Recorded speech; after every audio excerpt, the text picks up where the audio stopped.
औदुंबर निवासी भक्ताभिमानी राजाधिराज सद्गुरु शिवचिदंबरेश्वर महाराज की जय। दास राजा राम महाराज की जय. ಸಂತಶ್ರೇಷ್ಠ ರಾಜಾರಾಮಕೃತ ಮರಾಠಿ ಚಿದಂಬರ ಗಾಥಾದ ಸರಳಾನುವಾದ. ಅನುವಾದಕರು ಪರಮಪೂಜ್ಯ ಶಂಕರ ದೀಕ್ಷಿತ್ ಗುರು ಮಹಾರಾಜರು, ಕರ್ಕಿಹಳ್ಳಿ. ಅಧ್ಯಾಯ 37. ಗಾಥಾ ಮಹತ್ವ. जडदेहासे नाम उच्चारिले तरी, जडदेहासे नाम उच्चारिले तरी, नये उद्धरेते जाण बापा, नये उद्धरेते जाण बापा. जडदेहासे नाम उच्चारिले तरी, जडदेहासे नाम उच्चारिले तरी, त्रिताप हे दुःख बाधा न करीते, त्रिताप है दुःख बाधा न करीते, नयो उद्धरते जाण बापा, नयो उद्धरते जाण बापा. जडदेहासे नाम उच्चारिले तरी, जडदेहासे नाम उच्चारिले तरी, स्वप्ना माझी नाम नयति जरी, स्वप्ना माझे नाम नयति जरी, यम यातना तरी न सुटेचे, यम यातना तरी न सुटेचे. जडदेहासे नाम उच्चारिले तरी, जडदेहासे नाम उच्चारिले तरी, कोटि कोटि जन्म जावे ऐसे करिता, कोटि कोटि जन्म जावे ऐसे करिता. लिंग देहाने येती आपो आप, लिंग देहाने येती आपो आप. जड देहासे नाम उच्चारिले तरी, जड देहासे नाम उच्चारिले तरी, दासमणे प्रपंच पश्चातापवीन, दासमणे प्रपंच पश्चातापवीन. न पडती जाणा माझे गोष्ट, न पडती जाणा माझे गोष्ट. जडदेहासे नाम उच्चारिले तरी, जडदेहासे नाम उच्चारिले तरी, नये उद्धरेते जाण बापा, नये उद्धरेते जाण बापा. जडदेहासे नाम उच्चारिले तरी, जडदेहासे नाम उच्चारिले तरी, जडदेहासे नाम उच्चारिले तरी. ಶ್ರೀ ರಾಜಾರಾಮ್ ಮಹಾರಾಜರು ಚಿದಂಬರ ಸ್ವಾಮಿಯ ಲೀಲೆಗಳನ್ನು ಕುರಿತು ಅಭಂಗ ರೂಪದಿಂದ ಬರೆದಿದ್ದಾರೆ. ಅದರಲ್ಲಿ ಅವರ ಜನನದಿಂದ ಮರಣದವರೆಗೂ ಅವರ ಚರಿತ್ರೆ ಇದೆ. ಈ ಗ್ರಂಥಗಳಿಗೆ ಗಾಥಾ ಅನ್ನುವರು. ಜಡದೇಹದಿಂದ ಎಷ್ಟೋ ಪ್ರಯತ್ನ ಮಾಡಿ ನಾಮೋಚ್ಚಾರ ಮಾಡಿದರು ಎಂದೂ ಶಾಂತಿಯು ಸಿಗಲಾರದು, ಸ್ವಾಮಿಯ ಕೃಪೆಯೂ ಸಿಗಲಾರದು, ಮತ್ತಿಷ್ಟು ದುಃಖದ ಆಗರದ ಜೀವನ ಆಗುವುದು. ಸ್ವಪ್ನದಲ್ಲಿ ನಾಮಸ್ಮರಣೆ ಬರೆದಿದ್ದರೆ ಯಮಯಾತನೆ ಬಿಟ್ಟಿದ್ದಲ್ಲ. ಕೋಟಿ ಕೋಟಿ ಜನ್ಮ ತಿರುಗಿದರೂ ಉಪಯೋಗಕ್ಕೆ ಬಾರದು. ಲಿಂಗದೇಹದಿಂದ ತನ್ನಷ್ಟಕ್ಕೆ ತಾನೇ ಲಭಿಸುವುದು. ಪ್ರಪಂಚದ ವ್ಯಾಮೋಹ ಬಿಟ್ಟು ಕೊಡದೆ ದೇವಗೋಷ್ಠಿಯು ಸಿಗಲಾರದು. ಸ್ವಾಮಿಯ ಉಪದೇಶದಂತೆ ಪ್ರಪಂಚದಲ್ಲಿ ಇದ್ದು ಇಲ್ಲದಂತೆ ಪಾಪರಹಿತನಾಗಿ ಭಾರವೆಲ್ಲವನ್ನು ಸ್ವಾಮಿಯ ಮೇಲೆ ಹಾಕಿ ಅವನ ನಾಮ ಚಿಂತನೆ ಸತತ ಮಾಡುವುದರಿಂದ ನಿಜವಾದ ಸ್ವಾಮಿಯ ಕೃಪೆಯು ದೊರಕುವುದರಲ್ಲಿ ಸಂದೇಹವಿಲ್ಲ.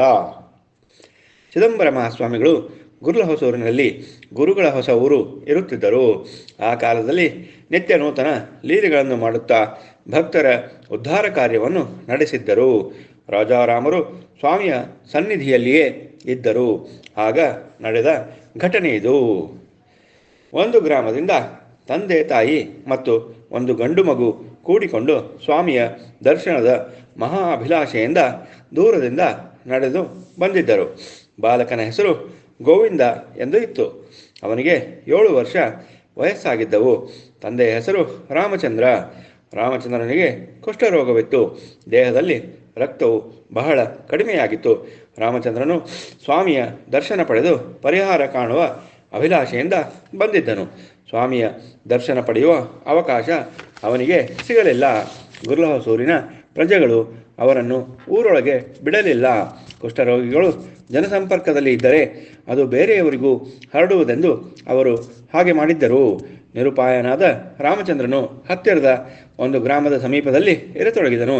ಚಿದಂಬರನ ದರ್ಶನ ಕೂಡ ಆಗದಿದ್ದುದರಿಂದ ಬಹಳ ಉದಾಸೀನನಾಗಿದ್ದನು. ಇದಕ್ಕೂ ಮೊದಲೇ ತಾಯಿಯು ಗೋವಿಂದನಿಗೆ ಚಿದಂಬರನ ಲೀಲೆಗಳನ್ನು ತಿಳಿಸುತ್ತಿದ್ದಳು. ಚಿದಂಬರನು ಪೂರ್ಣ ಬ್ರಹ್ಮನಿರುವನು, ಅವನ ಲೀಲೆಯು ಅಪಾರವಾದುದು ಮುಂತಾಗಿ ಹೇಳುತ್ತಿದ್ದಳು. ಇದನ್ನು ಕೇಳುತ್ತಿದ್ದ ಗೋವಿಂದನ ಕಣ್ಣುಗಳಿಂದ ಆನಂದಾಶ್ರುಗಳು ಉದುರುತ್ತಿದ್ದವು. ಸ್ವಾಮಿಯ ಧ್ಯಾನ ಮಾಡುತ್ತಾ ತದೇಕಚಿತ್ತನಾಗಿ ಗೋವಿಂದನು ಕುಳಿತು ಬಿಡುತ್ತಿದ್ದನು. ಇದು ಅವನಿಗೆ ತಾಯಿಯ ಉಪದೇಶದಿಂದ ಬಂದಿತೋ ಅಥವಾ ಅವನ ಹಿಂದಿನ ಜನ್ಮದ ಸ್ವಾಮಿಯ ಸೇವೆಯ ಫಲದಿಂದ ಬಂದಿತ್ತೋ ತಿಳಿಯದು.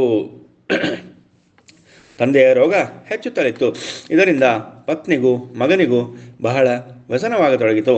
ಆದರೆ ಗೋವಿಂದನು ಮಾತ್ರ ನಿಶ್ಚಿಂತನಾಗಿದ್ದನು. ತಾಯಿಗೆ ತಾಯಿ ಏಕೆ ದುಃಖಿಸುವಿ? ಚಿದಂಬರನು ಸಮರ್ಥನಾಗಿರುವನು. ಚಿದಂಬರನು ನಮ್ಮ ಹತ್ತಿರ ಇರುವನು. ನೀನೇ ಚಿದಂಬರನ ಲೀಲೆಗಳನ್ನು ತಿಳಿದಿರುವಿ, ಅವುಗಳನ್ನು ನನಗೆ ಹೇಳುವಿ. ಹೀಗಿದ್ದು ಏಕೆ ದುಃಖ ಮಾಡುವಿ ಎಂದು ಧೈರ್ಯ ಕೊಡುತ್ತಿದ್ದನು. ತಾಯಿಯು ಪತಿಯ ಪರಿಸ್ಥಿತಿ ಕಂಡು ಗಾಬರಿಯಾಗಿದ್ದಳು. ನಮ್ಮ ಎಲ್ಲ ಭಾರವನ್ನು ಚಿದಂಬರನ ಮೇಲೆ ಹಾಕಿ ಅವನ ನಾಮಧ್ಯಾನ ಮಾಡೋಣ. ಚಿದಂಬರನಿಗೆ ಶರಣಾದವರನ್ನು ರಕ್ಷಿಸುವ ಭಾರ ಅವನದು ಎಂದು ಹೇಳಿದನು. ಮತ್ತು ಅವನಿಗೆ ನಾವು ಶರಣು ಹೋಗುವುದೇ ವಿಹಿತವು. ಸಂಸಾರದಲ್ಲಿ ಸುಖ ದುಃಖಗಳು ಬರುತ್ತಲೇ ಇರುತ್ತವೆ. ಶೋಕಿಸುತ್ತಾ ಕುಳಿತರೆ ನಾವು ನಾಶವಾಗಿ ಹೋಗುತ್ತೇವೆ. ನಾವೀಗ ಅವನ ನಾಮಧ್ಯಾನ ಮಾಡೋಣವೆಂದು ಗೋವಿಂದನು ಹೇಳಿದನು. ರಾಮಚಂದ್ರನ ಮರಣಕಾಲ ಸಮೀಪಿಸತೊಡಗಿತು. ನಡುಮನೆಯಲ್ಲಿ ಮಲಗಿದ್ದ ರಾಮಚಂದ್ರನು ಮರಣ ಹೊಂದಿರುವನು ಎಂಬಂತೆ ಭಾಸವಾಗುತ್ತಿದೆ. ಶ್ವಾಸೋಚ್ಛ್ವಾಸ ಕೂಡ ಒಂದಾದಂತೆ ಆಗಿದೆ.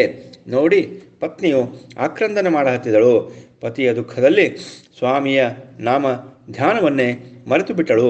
ನನ್ನ ಪತಿಯನ್ನು ಉಳಿಸಿರಿ ಎಂದು ನಾನಾಪರಿಯಿಂದ ರೋಧಿಸುತ್ತಿದ್ದಳು. ಅದಕ್ಕೆ ಬಾಲಕನು, ತಾಯಿ, ಈ ವೇಳೆಯಲ್ಲಿ ಚಿದಂಬರ ನಾಮಸ್ಮರಣೆ ಬಿಡಬಾರದು. ಸತತ ಧ್ಯಾನ ಮಾಡುತ್ತಿರಬೇಕು. ಸಂಕಟ ಕಾಲದಲ್ಲಿ ದೇವರನ್ನು ಮೊರೆ ಹೋಗಬೇಕು. ಸಂಕಟ ಕಾಲದಲ್ಲಿ ದೇವರನ್ನು ಶರಣು ಹೋಗಬೇಕು. ಅಂದರೆ ಅವನು ವಜ್ರ ಕವಚದಂತೆ ರಕ್ಷಿಸುವನು. ಈ ಮಾತನ್ನು ಪ್ರತಿಜ್ಞಾಪೂರ್ವಕ ಹೇಳುವೆ. ವೈದ್ಯರುಗಳ ಮತ್ತು ಉಳಿದವರ ಯಾವ ಪ್ರಯತ್ನವೂ ಫಲಕಾರಿಯಾಗದು. ಚಿದಂಬರನ ವಿನಃ ಅನ್ಯರಿಂದ ಏನು ಉಪಯೋಗ? ಸುಖವಿರಲಿ ದುಃಖವಿರಲಿ, ಸಂಕಟ ಸಮಯ ಬಂದಿರಲಿ, ಆ ಕಾಲದಲ್ಲಿ ಅವನನ್ನು ನಂಬಿದವರ ಕೈಯನ್ನು ಸ್ವಾಮಿಯು ಎಂದೂ ಬಿಡುವುದಿಲ್ಲ. ಈ ಪ್ರಸಂಗವನ್ನು ನೀವೇ ನೋಡುವಿರಿ ಎಂದು ಅಂದನು. ಮತ್ತು ಸಮೀಪದಲ್ಲಿದ್ದ ಗಾಥಾ ಗ್ರಂಥವನ್ನು ತೆಗೆದುಕೊಂಡನು. ಅದನ್ನು ಓದಲಂತೂ ಬರುವುದಿಲ್ಲ, ಅದರಲ್ಲಿಯ ಅಕ್ಷರಗಳೂ ತಿಳಿಯುವುದಿಲ್ಲ. ಆದರೂ ತಕ್ಷಣ ಅವನಿಗೆ ಒಂದು ವಿಚಾರ ಹೊಳೆಯಿತು. ಆಕ್ರೋಶ ಮಾಡುತ್ತಿರುವ ತಾಯಿಯ ಹತ್ತಿರ ಅದನ್ನು ಇರಿಸಿದನು. ಕೂಡಿದ ಜನರು, ಹೇ ಬಾಲಕ, ನಿನ್ನ ತಂದೆಯ ಅವಸಾನವಾಗಿದೆ, ಈ ಗಾಥಾದ ಅವಶ್ಯಕತೆ ಇಲ್ಲ ಎಂದು ಹೇಳಿದರು. ಅದಕ್ಕೆ ಬಾಲಕ ಗೋವಿಂದನು, ನಿದ್ರೆ ಹತ್ತಿದ ಮನುಷ್ಯನನ್ನು ಎಬ್ಬಿಸುವುದು ಸುಲಭ, ಆದರೆ ನಿದ್ರೆ ಹತ್ತಿದಂತೆ ನಟನೆ ಮಾಡುವವನನ್ನು ಎಬ್ಬಿಸುವುದು ಬಲು ಕಠಿಣ. ಹಾಗೆ ಶಬ್ದಜ್ಞಾನ ಅಭ್ಯಾಸ ಮಾಡಿ ಪಂಡಿತನಾಗಬಹುದು. ಆದರೆ ಅವನಿಗೆ ನಾನು ಪಂಡಿತ ಎಂಬ ಗರ್ವ ಬಂದಿದ್ದಾದರೆ ಗರ್ವಿಷ್ಠನಾದ ಪಂಡಿತನು ಮೊಸಳೆಯಂತೆ ಆಗುವನು. ಅವನಿಗೆ ರಾಕ್ಷಸ ಯೋನಿಯವನೆಂದರೂ ತಪ್ಪಿಲ್ಲ. ಪೂರ್ಣವಾದ ಜ್ಞಾನ ಯಾವುದೂ ಇಲ್ಲ. ಬಾಲಕನಿಗೆ ಆತ್ಮನಿವೇದನ ಭಕ್ತಿ ಇತ್ತು.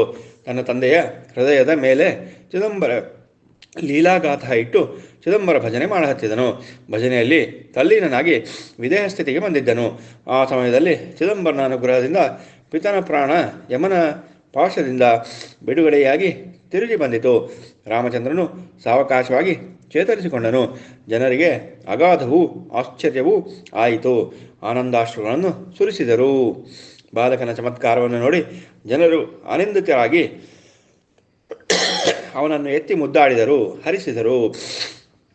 ಗೋವಿಂದನು ಬಾಲಕನಾಗಿದ್ದರು, ಪರಮಶ್ರೇಷ್ಠ ಭಕ್ತನಾಗಿದ್ದನು. ಸ್ವಾಮಿಯಲ್ಲಿ ವಿಶ್ವಾಸವಿಟ್ಟು ಅವನ ಅನುಗ್ರಹದಿಂದ ತನ್ನ ತಂದೆಯನ್ನು ಬದುಕಿಸಿಕೊಂಡನು.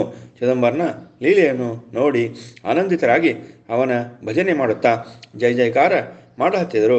ಗುರುಳ ಹೊಸೂರಿನಲ್ಲಿಯೇ ಸ್ವಾಮಿ ಆಜ್ಞೆಯಂತೆ 1 ವರ್ಷ ಇದ್ದು ತಂದೆ ತಾಯಿ ಮಗ ಇವರು ಸ್ವಾಮಿಯ ಸೇವೆಯನ್ನು ಮಾಡಿದರು. ನಿಜವಾದ ಭಕ್ತರನ್ನು ಸ್ವಾಮಿಯು ಯಾವಾಗಲೂ ರಕ್ಷಿಸುವನು. ಬಾಲಕನು ಕಲಿತು ಜ್ಞಾನ ಪಡೆದ ಪಂಡಿತನಲ್ಲ, ತೀರ್ಥಯಾತ್ರೆ ಮಾಡಿದವನಲ್ಲ, ಹೆಚ್ಚಿನ ಆಯುಷ್ಯ ದೇವರ ಸೇವೆಯಲ್ಲಿ ಕಳೆದವನಲ್ಲ, ಹೆಚ್ಚಿನ ಅನುಷ್ಠಾನ ಮಾಡಿದವನಲ್ಲ. ಅವನಿಗೆ ಭಕ್ತಿ ವಿಶ್ವಾಸದ ವಿನಃ ಯಾವ ಪರಿಚಯವೂ ಇಲ್ಲ. ಅವನ ಆಳವಾದ ಭಕ್ತಿ ವಿಶ್ವಾಸದಿಂದ ಅವನಿಗೆ ಪರಮಾತ್ಮನು ಮೆಚ್ಚಿ ಅವನ ತಂದೆಯನ್ನು ಉಳಿಸಿದನು. ಇಂಥ ಭಕ್ತರು ಉದಯವಾದ ವಂಶದ 42 ಪಿತೃಗಳು ಉದ್ಧಾರ ಹೊಂದುವರು. ಸಂಸಾರ ವ್ಯಾಮೋಹ ಉಳ್ಳವರಿಗೆ ಸ್ವಾಮಿಯ ಅನುಗ್ರಹ ಆಗಲಾರದು. ಚಿದಂಬರನು ಅನಾಥ ಭಕ್ತರಿಗೆ ಪ್ರಥಮ ಪ್ರಾಶಸ್ತ್ಯ ಕೊಟ್ಟು ರಕ್ಷಿಸುವನು. ಮಧ್ಯರಾತ್ರಿಯಲ್ಲಿಯೂ ಸಹ ಅಂಥವರಿಗೆ ಪ್ರತ್ಯಕ್ಷನಾಗುವನು.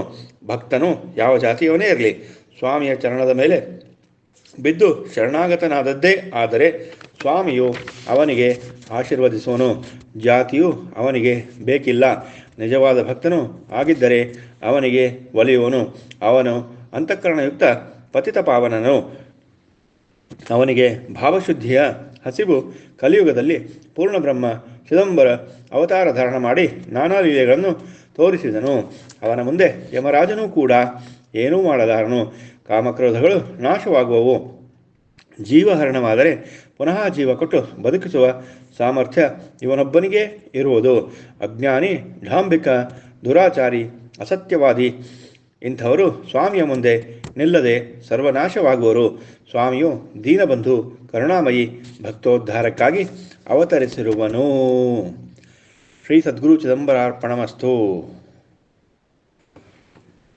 ಶ್ರೀ ಸದ್ಗುರು ಶಂಕರ ಸತ್ಸಂಗ ಯೂಟ್ಯೂಬ್ ಚಾನಲ್.